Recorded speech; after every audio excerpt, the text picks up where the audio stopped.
Good now, revolutionaries, and welcome to the Rise Up Morning Show.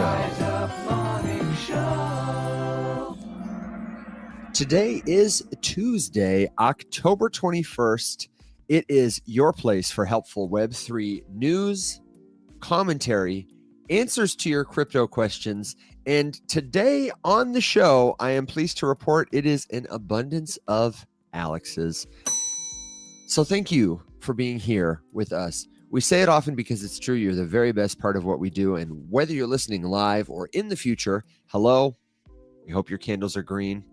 I want to invite you to follow up with us where the show lives 24/7. Of course, I'm talking about community.rumshq.com. Now, I'm skipping over the usual banter for an introduction because today I have the distinct pleasure of welcoming another Alex to the show. And so I got to give it to Alex Popovich, our good friend, to say. Alex is introducing Alex's.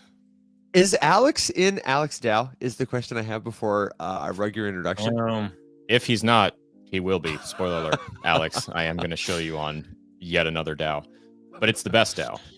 It's the best DAO. Well, I don't know. Tall DAO is pretty great. I hate tall DAO because you have to be 6'3" for it, and I'm 6'2", and it's bullshit. Yeah. Meanwhile, I'm crying in 5'11". Not even in the run. You're taller than most. Okay, You know so what? Alex, tell me about our guest today. Yeah, so I am super excited for this one because we have today Alex Willoughby from Hamblin Crypto, or Crypto Tracing, I should say, which is very interesting. So this is a security related firm, a recovery firm. So they do a whole bunch of stuff, founded by people with prior law enforcement experience. I'll let Alex do most of the technical explaining, but offer a number of services, coordination with law enforcement, forensic blockchain analytics, pathing. We were talking about this, using these different pieces of technology, explorers, to figure out what went where, when, and which wallets it touched and where it went through. And as we saw for an example with what was his David LaRoque, the XRP loss. Brandon LaRoque. Brandon, thank you. I forget the number, but the amount of wallets that stolen crypto went through post theft before getting liquidated, huge. It's a tremendous number of tons. These paths exist. You can trace and find them, but depending on how sophisticated the people taking are, it can be kind of hard to do. So I'm excited to hear a little bit more about how that whole thing got started. And then, of course, it's not often I get to talk to other people with prior law enforcement experience, but it's cool that someone else with a similar origin story is here. So honestly, without further ado, I'm gonna bring Alex up and let's get into it. Welcome to the show, Alex from Hamblin Crypto. Enjoy.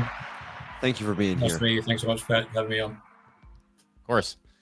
So honestly, before we get too much into what you guys do professionally, I am curious about your origin story, just because, like I said, I don't think I've ever gotten to talk to someone else in crypto who comes from any kind of law enforcement background. So how did you find Web3, given what you were doing before you got here? That's it. So I entered crypto kind of circa 2017 kind of time, just kind of dabbling with my own investments, that type of thing. I joined the police myself circa 2018.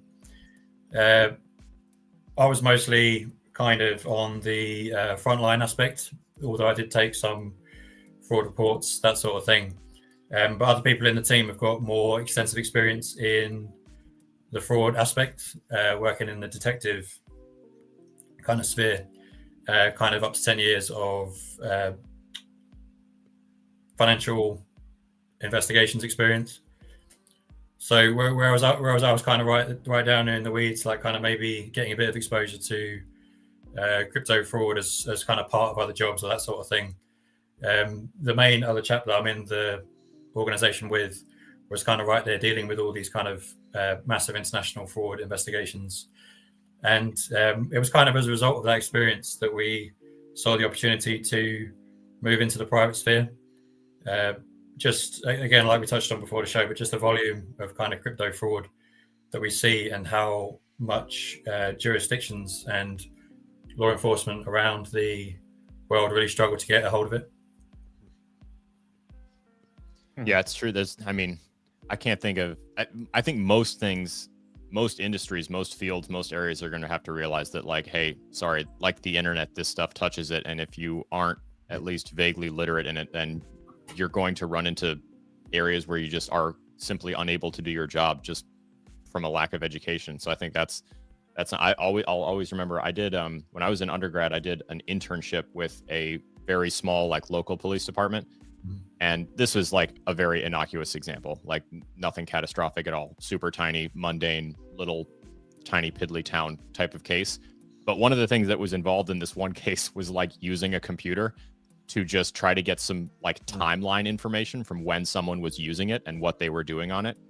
And the entire department was completely lost. And this was like checking the timestamp on a file.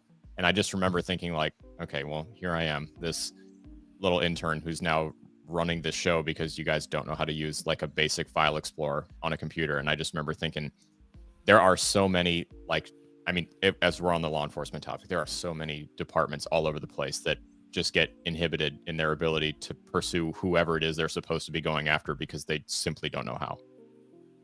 That's it, exactly. Most of our work is in the States, funnily enough, just due to the mechanisms that the guys have got there to put basically kind of seize funds back when we can trace them to an exchange and get them frozen. So we find that we get the most joy out of the States. But again, we're quite often interfacing with these kind of small and local police departments, trying to sort of coach them through kind of what they need to do, like the kind of scale of what's going on. Well, speaking of scale, I just want to read folks in on this. The most common scam I see, and I think that we see here in crypto, is pig butchering. And if you're unfamiliar with this, you're watching the show for the first time, or maybe somebody has sent this to you, this is a big time driver of consumer loss for investment scams. It's tough to track, but estimates show that this is a billions of dollars a year industry. The average person loses over $9,000, according to some estimates, as high as $15,000. I've had people contact me to say that they've lost hundreds of thousands, millions of dollars from entrusting someone who reaches out to them either as an authority figure or who builds rapport over time by maybe impersonating someone they trust, or by acting surreptitiously to dupe them into giving away some kind of information or information that represents money like cryptocurrency. And then they string you along. Sometimes they offer you the promise of passive returns. They say that you have to pay them out in junk fees, and eventually the ending is always the same. They run off, they disappear, your money is gone. It was gone from the very first dollar. And some of these schemes are very sophisticated. We've seen these, websites with customer service, and they're very attentive. There's often a lot of love bombing, grooming, people call it. People like build full relationships with their victims and then spend tremendous amounts of time with it. The amount of time that gets spent before even asking for any money, oftentimes that lead up is, I think, what makes it so, Yeah, exactly. And then you lose money and you lose a friend. Well, and it's on the rise too, it seems like. And like you said, law enforcement, they don't really know how to deal with it. The nature of crypto payments being difficult to reverse makes it harder to help victims recover. Stats vary, and I'm sure you've got plenty, but everything I see says that over 99% of people who are victimized this way right now aren't able to recover these funds. And so my question for you here is to say, is there any hope? Is it really this bad? And you mentioned people in the US maybe have some more tools, but like what are the best tools? We always tell people to go to the FBI's ic3.gov. Different people in our audience from around the world have other places that we refer them to report. But, this seems pretty bleak. And what we see in our inboxes every day is just rough. So, I mean, is it really that rough out here? Are there any silver linings? Can you speak to that? Are we getting better at fighting this? I would agree, first of all, that it is quite rough out there. Yeah, I would say so. I mean, the key thing really, and the key message that I want to try and sort of pass on is that if someone is victimized, is that they need to move kind of quickly. It becomes really quite difficult as cases drag on to get any sort of good result. Often the results that we find work the best is when we get, shall we say, a non-sophisticated scammer, or more accurately, a scammer that's not very good at money laundering. And we get that in conjunction with them trying to move funds quickly to a tier 1 exchange. So the reason a tier 1 exchange is important is because they have compliance departments, essentially, in order to be able to operate in these kind of developed markets like the US and the UK, EU, this type of stuff. And by that you mean like a Binance or a Coinbase? Yes, or yeah. What is a day 1 exchange? Like a Coinbase, a Binance? Okay. That's it, yeah, because they do have kind of large and increasingly well-funded compliance departments. The legislative direction of travel is all heading that way. And so in order to keep trading in a compliant manner in these markets, they need to cooperate with law enforcement requests. Where we come in is essentially as an intersection between the victim and the law enforcement and the exchange. So we always advise our clients in the first instance to get in contact with the FBI or the Secret Service via this IC3 portal, like we say. It kind of depends on how it gets allocated and kind of peculiarities of the office that's involved. But some of them, like you say, are pretty switched on now. And if we can get this kind of trifecta of a compliant exchange, switched on law enforcement moving quickly, and switched on victim that's moving quickly as well, then we can get some good results that way. But to come back to the first point, it is bleak out there. Like we're kind of in the early days of the fight back. That's always the term that we use. My kind of vision is for going forward, the kind of compliance and the customer protection to get stronger and stronger, and us to play a kind of key part in that. Yeah, and something that I learned here recently because of a friend, Money Talks, on TikTok, shout out and thank you, connected us with Operation Shamrock and the Stolen podcast that Aaron West produces. Are you familiar with this? I'm not myself, no. So Aaron West is a former prosecutor and is particularly interested in pig butchering and has just brought on a lot of different experts from all angles, from law enforcement, previous victims. She had an episode with a gentleman who was trafficked into a life of working on a scam compound farm. Essentially, I was new to learning that a lot of these scam perpetrators probably deserve our sympathy.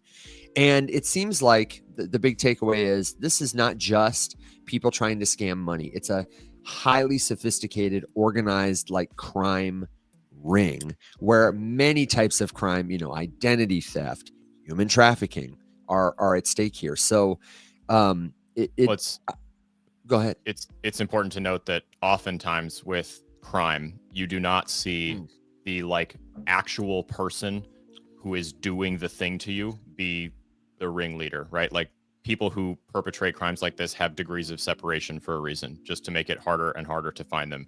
You never see the cartel kingpin standing on the street corner himself, right? I mean, like every single time we ever apprehended anyone, never once did we ever catch a single person who was like integral to an organization. And like you just said, 99 times out of 100, it was someone who got kidnapped and shanghaied into the entire thing. Families were held, as incentive to get people to run drugs, smuggle humans, anything. And usually when you catch people like that, they're like relieved to be caught because then maybe there's some kind of chance that, something comes out of it. But yeah, that makes it even harder. Well, I brought all that up to say that there was a really big win recently that the US and UK Joint Task Force seized $15 billion in Bitcoin and also frozen London properties owned by alleged leaders of scam centers in Cambodia. There were 2 Chinese-born businessmen among 6 different people that got hit by a travel ban.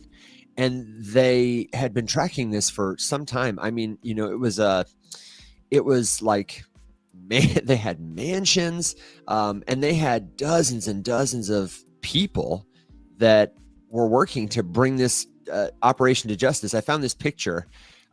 It's for people in podcast land, like racks of merchandise shelves, and they're all just covered in cell phones. There's probably, in this picture, several hundred cell phones that all appear to be on to different messaging apps, and presumably a person is just meant to stand or sit on this stool 20 hours a day and reach out and message you.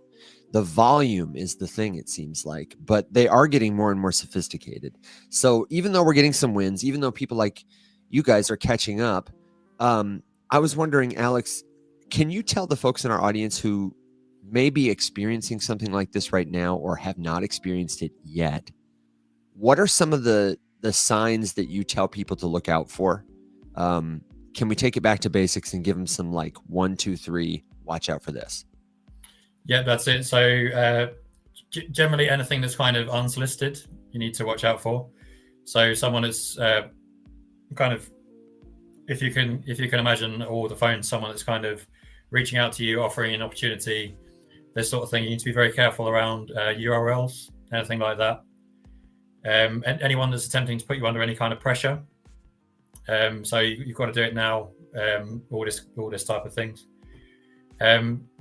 Likewise, you have to watch out for duplicate accounts. So they might identify that you follow a particular person, and they might say, oh, this is my kind of investment secrets account or something like that. Here's a really great one I've got for you. All these types of things. It's kind of a numbers game, really. Like, a lot of people are savvy, but like you say, if they can send out thousands, tens of thousands, hundreds of thousands of messages, like, they've only got to get kind of 1, 2, or 3 to make it worthwhile. Got it. We had a question here from our pal Bearded in the audience, and this is my chance to remind you, if you have a question, we'd love to hear it. He asks, your website states that you charge an upfront fee, and we were just curious, does that fee depend on how much the theft was? And how do you specifically work with victims? You mentioned hopefully they contacted you immediately and fast. Hopefully they've already called the FBI and they've got some information for you. But what's that process like? So we charge an upfront fee, basically. So we can kind of pay for the software, that sort of thing, cover our expenses. We've tried in the past working on just like a success fee type basis, but it kind of creates problems basically around incentives and that sort of stuff. So we find it's best to be upfront with the clients from the get-go. So we won't take on any case where there's no chance of any kind of good result. We have quite a high threshold for the amount of money that's been lost that we'll get involved with. For instance, we don't want to be charging our initial fee, which is circa $1,000, to be trying to recover $5,000 or something like that, because the numbers just don't work, kind of like you alluded to in the beginning. So we offer like a free assessment. So we'll get all the kind of initial details from you, transaction IDs, that sort of thing, assess how fresh the case is, what the chances of any kind of positive result. And then what we sell the customer is a chance for a good result, but also a chance to contribute to the wider intelligence picture around these kind of cases, and also to offer them closure. Like, sometimes we get people contacting us with these kind of open loops. I've lost all this money. I need to know if it's possible that I can get it back or not, sort of thing. So that's the kind of service that we offer. That's all to our kind of end users or clients, but we also offer other services around due diligence. So checking on an investment proposal, like is it a scam? We subscribe to Elliptic, which is like a kind of one of these big interfaces. It has all kinds of attributions on there, so we can get a fairly good sense if an investment opportunity is legitimate or not. Is that a research tool, Elliptic, or is that like an analytic internal thing? It's like a analytic tool. So other ones are available. They compete with the likes of Chain Analysis, TRM Labs, or some other ones. Yeah. Okay. All these companies, they kind of compete in a sense to offer their own analytic services, but we kind of all collaborate in a sense to identify clusters of suspicious activity. So, and the exchanges also, the tier ones, like I mentioned, do quite a lot of work in with these kind of analytic companies to identify fraudulent funds, and it's all with the idea of kind of freezing funds and identifying perpetrators. You mentioned Elliptic and TRM. Can you just give a couple of quick highlights? Something we talk about a lot on the show is how to read a blockchain explorer, or just generally increasing literacy. One of our users in the comments said, as adoption increases, we already have a literacy problem. But now that crypto is scaling, it's kind of going 2 steps forward. People are asking us all the time, how do I buy crypto? How do I trade crypto? And usually they don't even know how to use it yet. So we talk about how to read a blockchain explorer. We point people to Zach XBT, the Twitter account that makes on-chain sleuthing like kind of exciting. But you mentioned a couple of tools. Can you just mention anything that you guys use or would recommend people use if they either want to learn or they already know, but they really want to be pro at this, like you guys are? Elliptic is one. What are some others, and what do they do? Yeah, that's it. So 3 of the biggest of these analytic tools are TRM Labs, Elliptic, and Chain Analysis. They're quite expensive to buy. Obviously, the kind of licenses for. So for someone just getting into it, I wouldn't really recommend them per se. They kind of, in a very vague sense, they do a similar thing to a blockchain explorer, but where their data sets are so sort of vast and they aggregate so much info, as opposed to trying to track individual transactions through blockchain explorers. They offer kind of a much more comprehensive kind of graphing and mapping system. To be fair, we're still getting to grips with some of the functionality on these platforms. They're kind of incredible in what they're doing. They've got unbelievable kind of research budgets and all this kind of stuff. Obviously, we use them for tracing stolen funds, which is kind of the first level of services that they offer. But they also kind of collate info on suspicious wallet clusters. They do their best to identify wallet clusters to particular locations. Yeah, the kind of list goes on. But in terms of an individual first getting into it sort of thing, yeah, there's a lot of research that needs to be done. I've seen some of your initial videos on kind of getting to grips with crypto, blockchain explorers, what all this kind of stuff actually means. Yeah. And do you have any recommendations for us to fill the literacy gap? Just to get you thinking, we try to teach people what actually the technology behind a blockchain is, private keys, cryptography, how the function of buying is really just a function of reassigning, how like these ledgers work, just to give them a physical picture in their head, because it's all digital, it doesn't physically exist. Do you think there are any gaps in what we do or what other educators do? Anything that frustrates you or that you think we could do to help folks and set them up for success? It's interesting to think about, but the majority of the issues that we encounter are to do with the kind of human interface. I mean, you mentioned the kind of pig butchering type scams. So it's kind of, there's more of an issue around the kind of psychology, I would say, as opposed to the technology itself. It's around the kind of trust aspects. It's interesting, we mentioned right at the start some of the situations people get themselves into with these kind of romance type scams or pig butchering type scams. A lot of victims that we speak to are still, even though they acknowledge that they've been scammed, they're still kind of somewhat in denial, and you have to be kind of careful with them in order to not kind of upset them further or push them too far. So I think the main thing that I would really try and push in terms of allowances around the kind of psychology, if someone's pushing something that's too good to be true, it almost certainly will be. We also talk a lot about advocacy, and we had a question in the comments about exchanges. Exchanges, you mentioned, are a big part in this circle of crime. And some of them are definitely better about reporting and helping than others. Zach XBT yesterday, tracking this $3 million XRP loss, mentioned Hui One. I'm not sure if I'm saying that correctly, but it sounds like they have a terrible reputation. Oh, I do, absolutely. Yeah, we've traced quite a few jobs to Huey One Pay or Huey One, however you pronounce it. But yes, based in Southeast Asia, somewhere Cambodia, I believe. But yes, quite a few of our jobs have gone through there. It's kind of a notorious one. But again, linking back to the software, that will show up as quite a big and kind of well-identified scam cluster. So any wallets that are kind of consistently interacting with that will flag up straight away. And it's where we're building this kind of intelligence picture. So an exchange potentially could see some funds moving through the blockchain from that cluster or an associated cluster to their exchange, and they could put a block in straight away.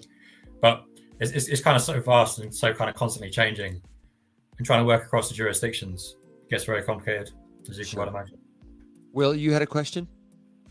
No, I didn't have a question per se, but what you just said did remind me of something that we talked about earlier, which was like the recent joint efforts between the US and UK seizing that Bitcoin, but also when working with other, across jurisdictions, when you are in an instance where you can recover funds, because it's across multiple jurisdictions, like how does the crypto get kind of divvied up? Obviously, if one person was stolen from, crypto goes there, but if it's a large scaling theft from a whole bunch of people and just like a large sum of Bitcoin, let's just say for one example, is seized, what happens then to that Bitcoin? Is it dependent on the situation? Is it seized and held by various governments? Like in this case for the US, would it go back to the strategic Bitcoin reserve?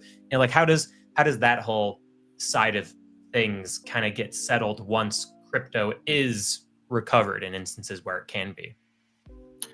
It really comes down to the strength of the attribution, like you say. It's part of our longer term vision for the future is to be able to map out kind of conclusively where all of that or a portion of that stolen Bitcoin has come from. In terms of the seizure and return to potential victims, that really is in its infancy with regards to the kind of legislation around that kind of stuff. And what about your investigation in terms of like a lot of these companies are new?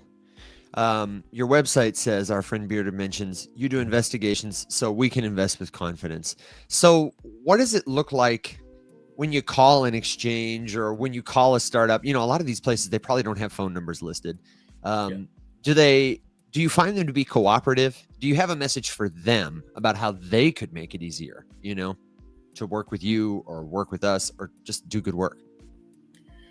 To be fair, we haven't had too many interactions with exchanges like this. I think whereby we deal so much with fraudulent activity, it kind of tips us towards being. You should be basically very careful dealing with any kind of any kind of new kind of startup or any new coin that's been launched, anything like that. Just the volume of kind of rug pull scams and that sort of thing. You do need to be very careful. Yeah. And what about the actual process of returning assets? So you've identified the funds, you've worked with law enforcement, and maybe they've been seized. I'd like to know about how long that tends to take, when it's successful, how often you'd say it's successful, and then the process of getting funds back to the victim. This is it. So the first thing to say is we're not a recovery fund, so we don't have the we can't like take custody of anyone's assets to be able to give them back. There's an important legal distinction. We're an analytical company, so we will do reporting to basically tell someone where their money has gone. Got it. And then offer the customer guidance through the process with law enforcement. The reason we like working in the States is because there is existing legal mechanism for them to recover frozen funds. It's quite unusual in the global sphere, whereby in most of the rest of the world, you have to go through a civil seizure prosecution, which takes a long time and it's very expensive. It's basically it's next to impossible. I mean, we kind of never say never, and oftentimes when the amount of money is high enough, people will want to pursue that. But more often than not, it is going to be working with law enforcement in the States to seize funds that have been frozen and we can prove have been stolen, essentially, via these analytic tools that we use. And are there any competitors or colleagues that you have? What I'm looking for here, Alex, is I don't want you to gossip, but you guys only handle certain types of cases. Do you have folks that when you're too busy and the phones are ringing off the hook, you say, look, call these guys, or that you say, hey, whatever you do, don't call them? Yeah, no, we don't really interface or think too much about the competition in that sense. Sure. One thing we do tell people is to be careful around anyone that's promising recovery. More often than not, well, not more often than not, but a lot of the time there'll be kind of follow-up scams or there'll be other kind of incidents.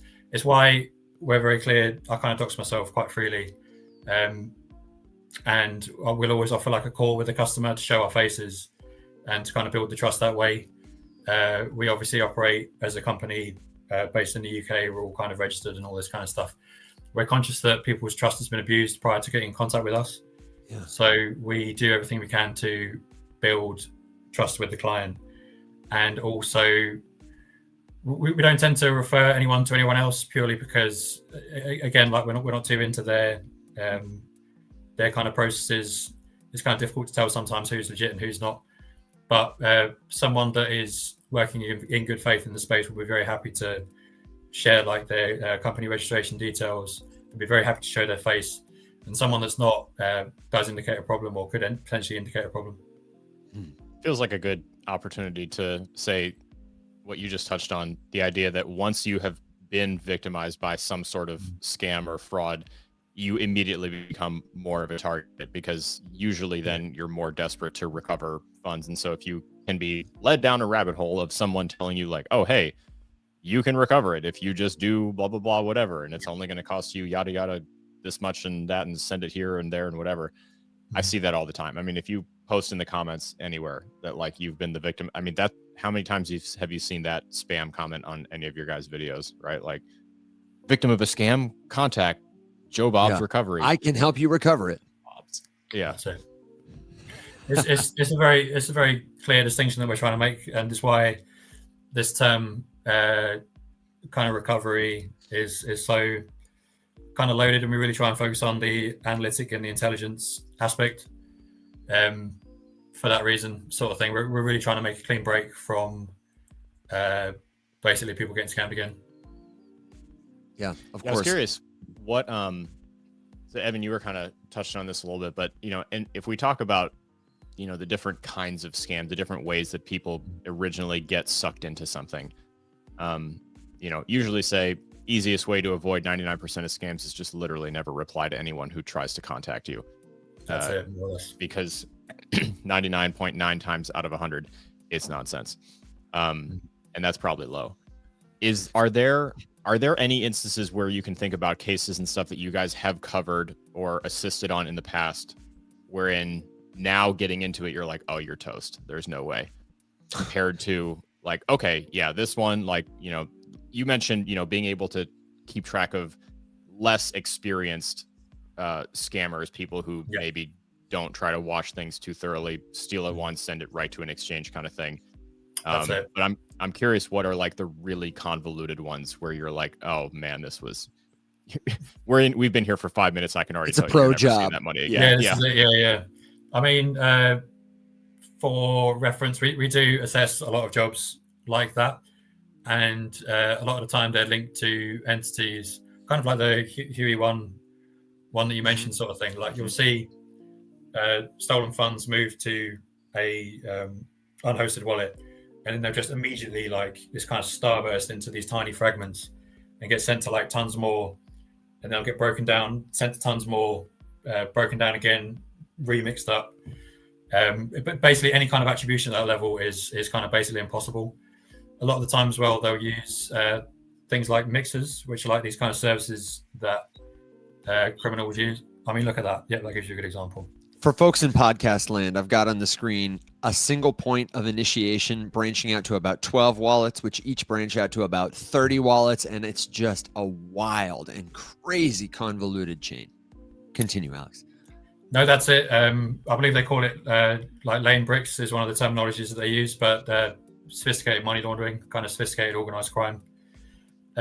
Look into the future. We'd love to be able to work with the tools and develop tools to be able to unpick those sort of things. But for the moment, any kind of attribution at that level is quite hard work, and that's before you get to the jurisdictional issues around actually bringing any of these people to justice, kind of thing. Like you said, a lot of them are based in Southeast Asia or the Far East, and trying to sort of work cross jurisdictionally is quite hard. I feel like something that could bring it forward in the kind of public mind and move it into the realms of sort of being politically possible is where it interfaces with kind of other crime. Obviously, people getting having money stolen and losing money is a big problem. It's devastating for the individual. But these criminals are mixed up in kind of so much other stuff. Like you kind of alluded to human trafficking, kind of indecent images type stuff, kidnapping, ransoms, all that kind of stuff. It's an absolute mess. And all of that often has a kind of crypto element to it, and I feel like that's the kind of level that it can break through into the public consciousness, and we can start to kind of work together more favorably. What about an instance? So obviously there's the kind of like laying bricks, like you said, like the spider web across all the different wallets, but what about the use of like privacy coins? Like you have your Monero, you have your I'm trying to think of the other big one, Zcash. I'm trying to think of Zcash. Yeah. But like how difficult does it become to track funds when those privacy coins are in play, or are they less private than what their marketing and branding has made it seem? Kind of counterintuitively, we tend not to see too much use of Monero or those type of things. Again, because if criminals do want to leave themselves the capacity to off-ramp crypto at some point in the future, anything that's been through a privacy coin kind of raises red flags straight away, kind of thing. Because you think it'd be like kind of the perfect crime to just put it in Monero and then it's kind of effectively untraceable. But surprisingly, that's not what we see. Again, for the reasons just described. Do you think it's also a liquidity thing? Like I imagine if I did a heist, an actual heist, I broke into a jewelry store and got a diamond, and I would not disappear into the crowd wearing a zebra coat. I would, wear a black trench coat like everybody else walking in the rain, kind of thing. That's it. Yeah, a lot of it. The way they try and off ramp will be quite kind of mundane. They like, and again, you might ask the question like, why would they use tier 1 exchanges when they know that they're working with law enforcement and this kind of thing? And a lot of that comes down to a liquidity type thing. Again, like they might be using people generating accounts from different parts of the world, and they may individually only be cashing out a small amount of money. But again, the kind of liquidity, the scale, they can kind of hide it like that. There's all different types of methodologies that they use. We're talking with Alex from Hamblin Crypto, and we want to know if you have a question for him, for them, about pig butchering, crypto scams in general, because it's about that time we're going to thank him for his time and let him get back to work. And I have a couple of follow-up thoughts for the folks in the community, but I wanted to ask you before we let you go, is that the best way to reach you is through hamblincrypto.com to take the assessment or reach out to folks that way? Do you have any other resources, anything we didn't ask about that you wanted to share with our folks today? That's pretty much it. Like the website's the best place to reach us from the kind of end user or victim type standpoint. Like the website says, we'll assess your case for free. We're not going to give you any kind of false hope. We're not going to push you any nonsense.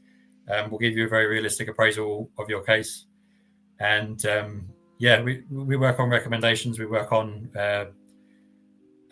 good faith and that sort of thing. So reach out for a free assessment, basically. Beautiful. Thank you so much for making time to join us on the show. Ladies and gentlemen, give it up for Alex and give it up for everybody doing the work.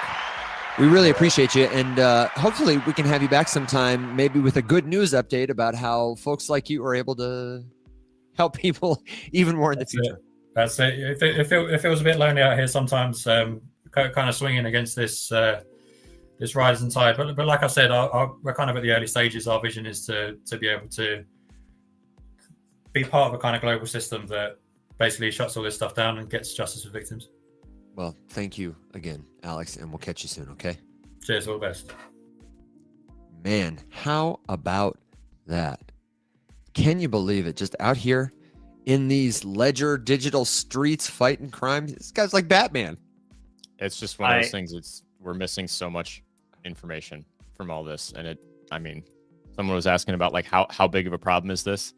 I think last year the figure was about $2.25 billion stolen through scams and fraud just in crypto.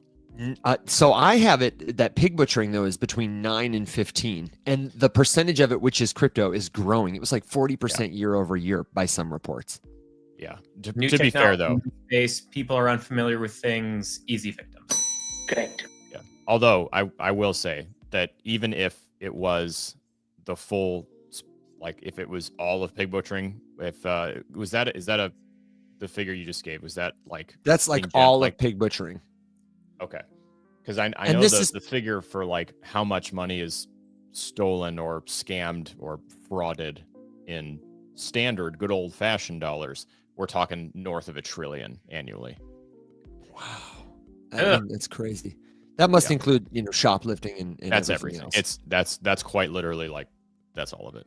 Yeah, the IC3 report, this is from TRM Labs. The IC3 is the FBI's Internet Crime Complaint Center, I think is what the 3 C's are, reported that there were $9.3 billion in losses in 2024 tied to digital assets reported to them.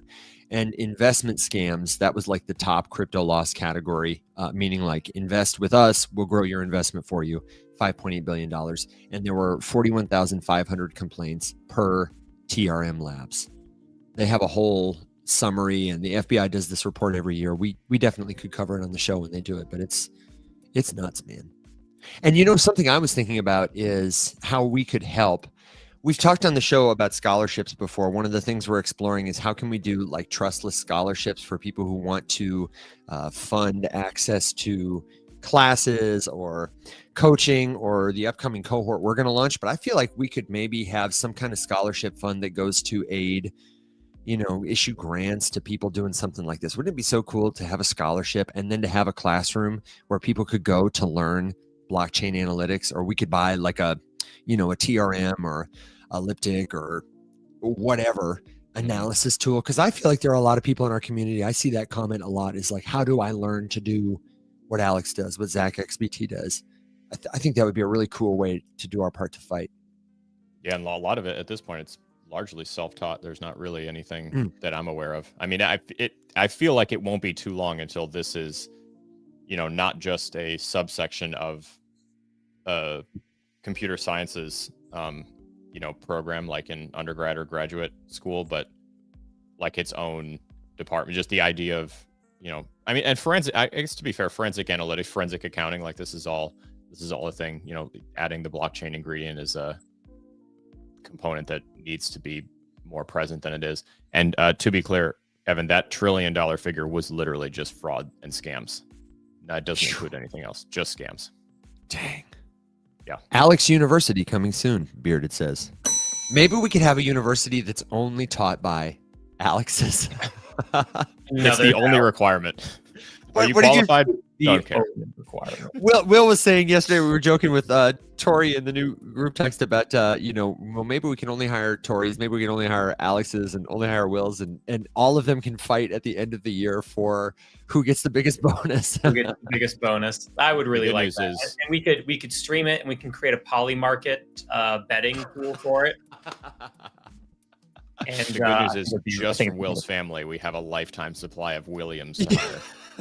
This is true, and one of them's been to prison, so he won't fight. He won't fight there. I really was picturing you when I sent that text yesterday, like Will in a job interview, just being like, "It says here you don't have much experience in educational content or crypto, but just for personal curiosity, how tall are you?" What? And how much do you weigh? Wow. Great, you're hired. Basically. Hired. Team of pro wrestlers. How big could the bonus be this year? Hired. You're in. Hired. We just start hiring just killer Evan, Alex's, Wills, and Tories. Yeah, exactly. Yeah. Crypto my on steroids. requirement literally. is the next person has to be shorter than me. Sorry. Has to. All the Alexes have to be shorter. Alex is just the bantamweight, the bantam featherweight of the Rise Up Morning Show's fighting ring. They're scrappy though. Oh, this is how Hedera ended up, having that like UFC fighting. Yeah. This is how it all started, guys. This is where it all began. Wait, I've been chuckling to myself since I asked the privacy question, and then you were like, well, it matters like the liquid markets. You need to be in a liquid market. Monero Zcash might not work to get the money out, right? And I just started laughing like somebody stole $100 million. Like, ha ha ha! I've stolen $100 million. Now to exchange it for slippage fees. Oh, it's all gone. Totally wrong.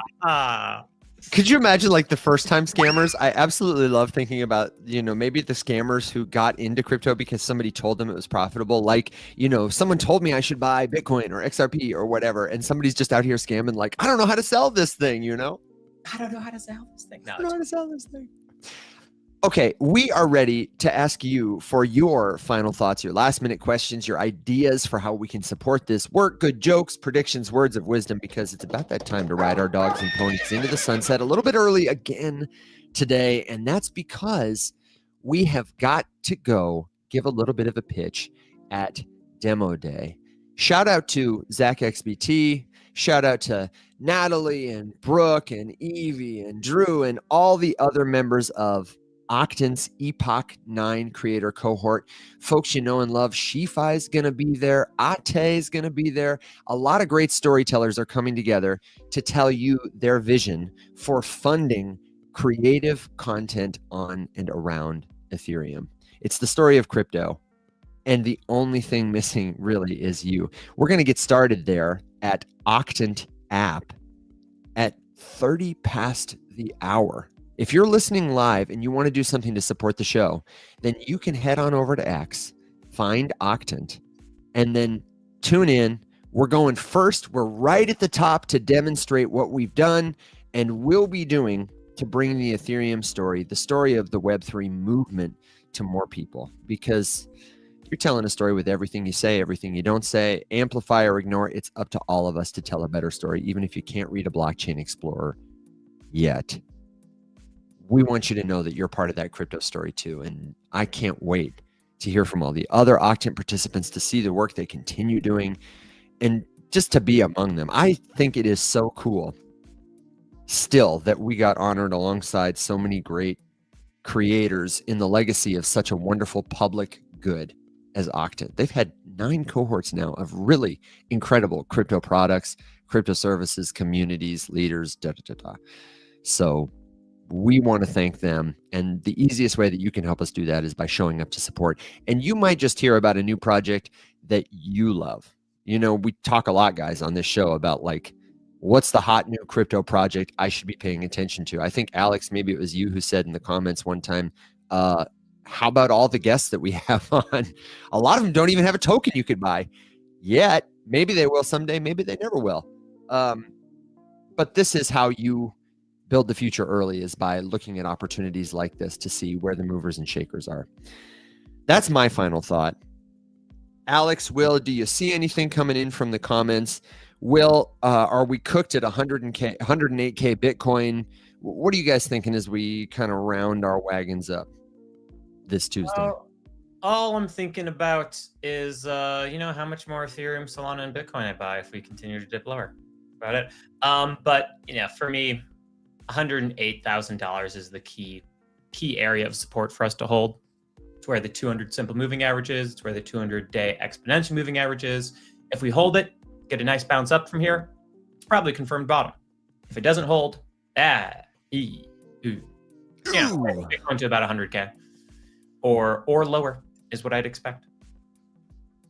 Alex, what are you thinking as we ride off into the sunset? However, I will say I'm still bullish, which feels weird simply because money supply is going up, rate cuts going up. Fed's going to start adding to their balance sheet maybe as early as December. Government's going to turn back on at some point. The SEC has all the altcoin ETFs. That's going to be turning. I'm still bullish, so like I'm still buying, expecting things to be up at some point in 2026. Eventually. Keith said in the comments, I'm reading a book about anti-gravity. It's impossible to put it down. Seems relevant. Maybe we'll get the anti-gravity market soon. Shout out to Keith and thank you. Alex, my friend, final thoughts? Just looking forward to demo day for Octant. There's a lot of really cool people who are going to give presentations there. I'm excited to get to open it. Originally, I was kind of bummed that we were bare middle, but I mean, I think we got a strong opener. I think reading in with a Goodnow revolutionaries to everybody will be a cool way to kick off the whole thing. Yeah. Not that I mean, it's a friendly competition. I'm excited to do our best to set the bar. But no, I finally posted a mother-loving video yesterday. I saw that. I was like, oh man, look at this guy. Look at him go. He's alive. 7 years ago, I posted something. So that felt nice. Yeah, no, I'm just I don't know, I'm good. Well met. That was a really interesting topic. So I'm glad we got a chance to host Alex and Hamblin, because it's so important. It's getting worse out there. Yep. And then for me today, my morning's busy, so I won't be on the Octant thing, but I need to change these lights to some type of green to match you guys. And then I'm going to be experimenting with my new camera. I will need to buy something to put here and replace this camera, but I'll just make sure that everything's working properly, and then I'll buy a little stand, and then I'll be in 4K. Dude, I've got the stand for you. I got this tiny tripod yesterday that I think you could attack a man with and succeed. It was like so beefy. I need something that just goes on top of my monitor though. So I'll be looking for that. Oh, we got you covered there. Let's text about it. And if you're hearing my voice, let's text about it. Send us a message. Jump into the community.rumshq.com. Totally free to join. The only thing missing is you. And then catch us over at Octant app on X. I will post a link to it in the community for friends like Carol. Hey, Carol. And Bearded and Crypto Boat and everybody else who wants to come along. So thank you, as always, for being the very best part of what we do. Until next time, my friends, stay safe, be well.